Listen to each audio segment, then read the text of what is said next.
Hi friends, இன்றைக்கி என்னோட garden update தான் பார்க்க போகிறோம். ஆல்ரெடி 3 வீடியோஸ் போட்டிருக்கேன். பார்க்காதவங்க இப்போ பார்த்துக்கோங்க.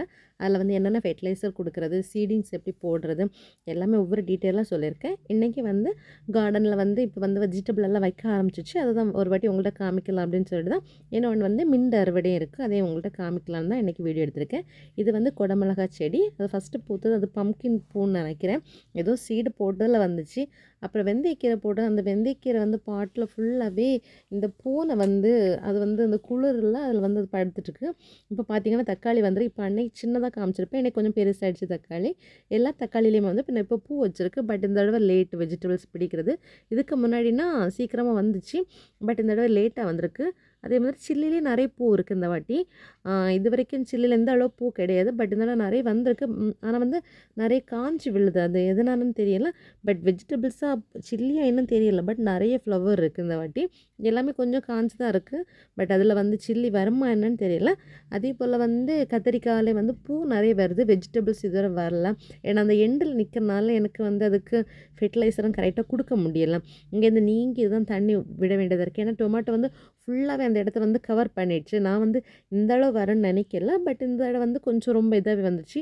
பார்த்தீங்கன்னா தெரியும், இது வேற ஒன்று பக்கத்தில் நிற்கிறது. இதில் பூவும் வந்திருக்கு. பூ வந்து முடிஞ்சிச்சு. பட் அது எனக்கு காய் அதில் வருமா என்னன்னு தெரியல. பட் அது வந்து இது பக்கத்தில் இருக்கனால இதில் வந்து கரெக்டாக பார்க்க முடியுது என்னால்.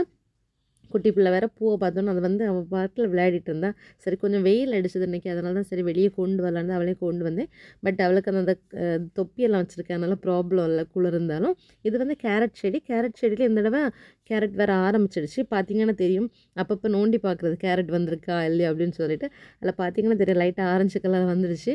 சரி அதை அப்படியே புதைச்சி வச்சிடலான்னு சொல்லிட்டு திரும்பவும் மண் போட்டு வச்சாச்சு. அப்பப்போ போய் தோண்டி பார்ப்போம், பெருசாகிடுச்சா வந்திருக்கா என்ன அப்படின்னு சொல்லிட்டு. எல்லா வாட்டியுமே வந்து கேரட் வரும். பட் இந்த தடவை அதை விட கொஞ்சம் பெருசாக வந்திருக்குன்னு நினைக்கிறேன். இது வந்து மின்ட்டு, இனி மின்ட்டை வந்து எடுத்துக்கலாம் அப்படின்னு சொல்லிட்டு.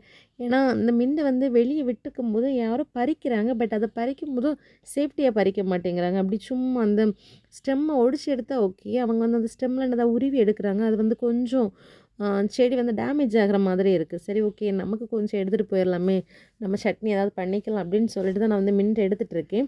பட் வந்து பறிச்சா கூட எனக்கு அது ஃபீல் ஆகாது. பட் அதை டேமேஜ் பண்ணும்போது கொஞ்சம் கஷ்டமாக இருக்கும் மனசுக்கு. ஏன்னா இவ்வளோ நம்ம தண்ணி விட்டு வளர்த்துறோம். யாராவது எடுத்து அது ஓகே யூஸ் ஆகும். எப்போவுமே எனக்கு செடியில் யாராவது டொமேட்டோ இருந்தால் பறிச்சுட்டு போவாங்க, கேப்சிகம் இருக்கும். சம்டைம் எனக்கே கிடைக்காது, யாராவது பறிச்சுட்டு போயிடுவாங்க.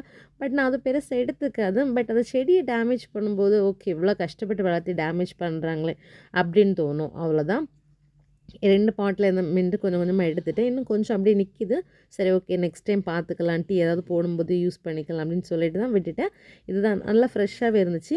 அதுக்கப்புறம் பார்த்திங்கன்னா அந்த லெமன் செடியில் இந்த வாட்டி நிறைய அந்த மழை விழுந்ததுனால நிறைய புது புது லீவ்ஸ் வந்துகிட்டே இருந்துச்சு. பார்க்குறதுக்கு அழகாக இருந்துச்சு, ஃப்ரெஷ்ஷாகவே இருந்துச்சு, சின்ன சின்ன லீவ்ஸ் ஆட்டு. இவ்வளோ தான் ஓவரால் வந்து கார்டனாக இருக்குது. இது வந்து பேக் சைடு மணி பிளான்ட்டு மழை பெஞ்சதுனால கொண்டு வெளியே வச்சுட்டேன். இது வந்து கருவேப்பிலை செடி, அதுவும் கொஞ்சம் நல்லா வளர ஆரம்பிச்சிருச்சு. இதுவும் வந்து ஒரு அழகு செடி. எனக்கு பேக் சைடு வந்து ரொம்ப மண் பட்டுடுச்சு, செடியெல்லாம் ஒரு மாதிரி இருக்கா. இன்னும் தண்ணி விடலை. விடமுன்னா தான் அந்த வீடியோ எடுத்தது. இனி தண்ணி விட வேண்டியது இருக்குது, ஃபெர்டிலைசர் இதுக்கு கொடுக்கணும். பேக் சைடு ரொம்ப வெயில் படாதனால செடியெல்லாம் கொஞ்சம் டல்லாகவே இருக்குது. உங்களுக்கு என்னோடய சேனல் பிடிச்சிருந்துச்சின்னா லைக் பண்ணி, ஷேர் பண்ணி, சப்ஸ்கிரைப் பண்ணுங்கள். இந்த மாதிரி வீடியோஸ் வேணும்னா சொல்லுங்கள். இனி வேறு எந்த வீடியோஸ் வேணும்னு சொன்னீங்கன்னா அந்த மாதிரி நான் வீடியோ போடும். பிடிச்சிருந்தால் மட்டும் சப்ஸ்கிரைப் பண்ணுங்கள். உங்களோட சப்போர்ட்டிங் எனக்கு கொடுங்க. என்னோடய ப்ளாக், என்னோடய ப்ளேலிஸ்ட்டில் செக் பண்ணிங்கன்னா நிறைய கார்டன் வீடியோ இருக்கும். பாய், தேங்க்யூ.